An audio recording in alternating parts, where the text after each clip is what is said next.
బంగాళాఖాతంలో అల్పపీడనం ఏపీ తెలంగాణలో వర్షాలు.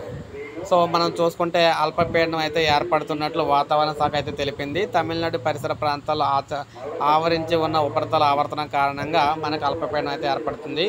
రాగల 24 గంటల్లో వాయుగుండంగా అల్పపీడనం అయితే మారుతుందని, ఈశాన్య దిశగా కదులుతూ ఉందని చెప్పేసి చెప్తున్నారు.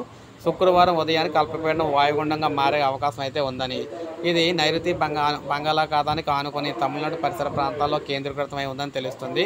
దీంతో మనకి ఏపీ తెలంగాణలో ఉరుములు మెరుపులతో కూడిన వర్షాలు అయితే కురుస్తాయని వాతావరణ శాఖ అయితే తెలిపింది. మనం చూసుకున్నట్లయితే మనకి గురువారంకి సంబంధించి 40 నుంచి 50 కిలోమీటర్ల వేగంతో రాయలసీమలోను వర్షాలు అయితే రాబోతున్నాయి. అదేవిధంగా తెలంగాణలో కూడా వర్షాలు అయితే రాబోతున్నాయి అన్నమాట. సో మీరు చూసుకోవచ్చు, తుఫాను అనేది మనకి అల్పపీడనం అనేది ఏ విధంగా ఏర్పడింది ఏంటి అనేది. ఇది మనకి చూసుకున్నట్లయితే గురువారం శుక్రవారంకి అయితే తీవ్ర వాయుగుండంగా మారబోతుంది అనమాట. సో చెదురుమదురు వరగాలు అయితే మనకి వర్షాలు అయితే మనకి రానున్న 24 గంటలు అయితే రాబోతున్నాయి. సో ఇది మనకి గురువారంకి సంబంధించిన వెదర్ రిపోర్టు. సో ప్రజెంట్ అయితే